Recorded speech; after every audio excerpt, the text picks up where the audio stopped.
Troy Kearns bringing it to you from my Las Vegas office. In this video right now, we're going to talk about how you can boost your credit score so that you can lower your rate and what ways that you can do it immediately.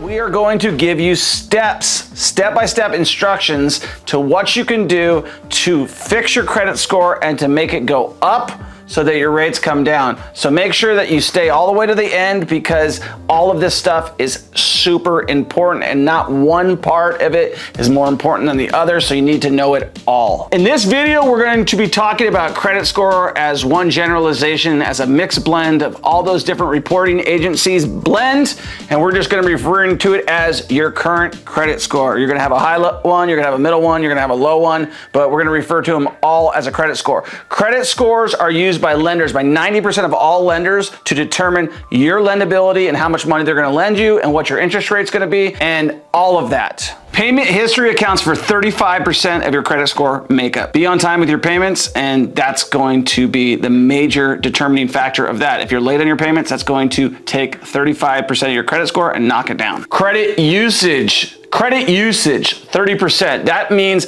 how much of your credit are you using?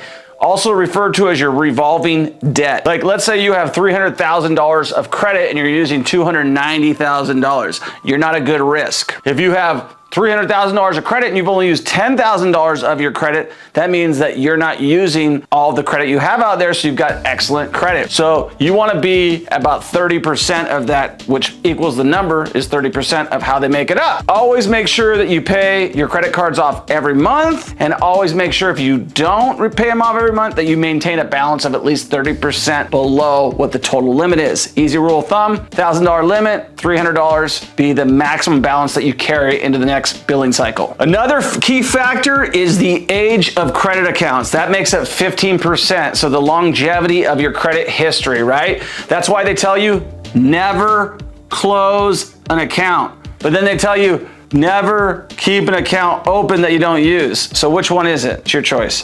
So keep your accounts open, use the old ones, otherwise they'll close them down for you. But keeping in mind that the longer the account that you have shows the strength of your lendability. All right, credit mix makes up 10% of your total score. So that's gonna be like, do you have mortgage loans? Do you have car loans? Do you have department store loans? Do you have Amazon loans? What loans do you have? What are they mixed up? That's going to make up a small portion of how your credit score is determined, and it's going to make up 10%. So just a little food for thought. Don't just apply for the same thing over and over again. Make sure you're well diversified and that you're applying for cars, rentals, whatever, that you're having a full-blown credit mix. New credit inquiries, okay? That makes up 10% of your total score. So don't apply for something if you don't need it, okay? Don't go just applying for crap, especially if you're in the middle of shopping for something, okay? They always will tell you that, but I'm gonna beat that point home. If you're in the process of buying a house, don't apply for anything. Do not apply for anything. If you're at the ball game and they're offering you a new baseball and a towel for a Discover card, say no. Obviously, the biggest thing in having a good credit score is paying your bills on time. So if you pay your bills on time, that's like 90% of having a good credit score. Even if you have high balances, but you're paying your credit score on time, you're still more lendable. So that's the single most important thing, is that you are on time with your bills. One simple step that you can take care of, but it's not the be all, end all, solve all, whatever, is set up automatic reoccurring payments so that you don't screw stuff up, and keep a calendar of every due date that your bills are due on. That'll help you from trying to remember everything. You know, there's lots of bills that come and go. There's your water, utility bills, your mortgage, your credit card, your cell phone. All these things are happening every day, every month, regardless. Figure out when they bill, their billing cycle is. See if you can change your billing cycle. Sometimes they're open to that. And get everything on the same billing cycle, or move stuff around to billing cycles that you can pay for so that you're never ever late with your payment, which is gonna damage your credit. If you've already got a missed payment, catch it up, fix it, and go through and make sure sure that you stay on time with your current payment. Stuff happens, you know, to me, to everybody. I also had a hospital bill that went into collections because you find out, oh my gosh, I got a collection on it. What do you got to do? Well, first thing we had to do is we have to go pay the bill. We owe the money, right? You pay the bill. Then that'll come off your credit report, okay, as paid in full. Then you're going to ask them to remove it and delete it because they didn't go through the proper channels, right? That's how you're going to rebuild your credit, by finding the stuff that you're behind on, fixing it, paying it, working out a payment plan with whomever, and then getting that into good standing again. So that's what you want to do. Make sure that you take anything that you have negative and turn it into a positive. Be aware that paying off a collection account doesn't remove the collection account. It actually will stay on your credit for 7 years. But there's tricks that you can do to get it off. You filed a dispute letter, okay? They have laws of Congress that they have to follow with. If they don't answer, if they didn't follow a certain guideline during the dispute, you can go to lexingtonlaw.com. That's who I use. And they give you free dispute letters. They give you free everything. You just send those things in the mail and then watch the thing start to do its thing.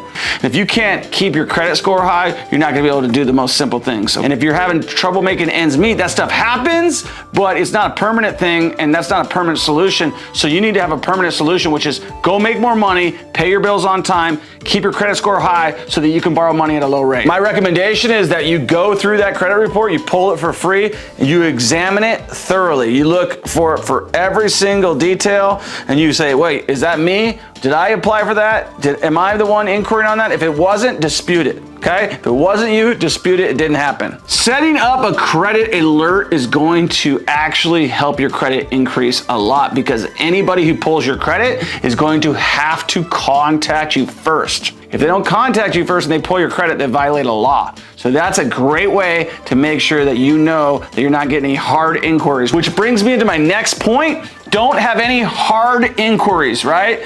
So you want to know the difference between a soft inquiry and a hard inquiry. Hard is going to hurt your credit more because they're going to go in depth and they're look into it and it shows that you're making a big purchase. A soft is just a quick look at what they can see out there already and they're not going to ding it hard, right? They're not actually pulling your credit fully. So know the difference between the two. Once you pull your credit report, you analyze all your data, you dispute it, you want to go through and you want to try to get your limits raised, right? The easiest way to bring your ratios down is raising your limits, right? You can either pay them down or raise them up. So I would suggest, if you don't have the money right now, raise them up. Go call your credit card company and say, hey, I have a credit card for $6,000. I have $2,000 on it right now. I'd like to raise that credit card to $20,000. Will you guys do it? Guess what?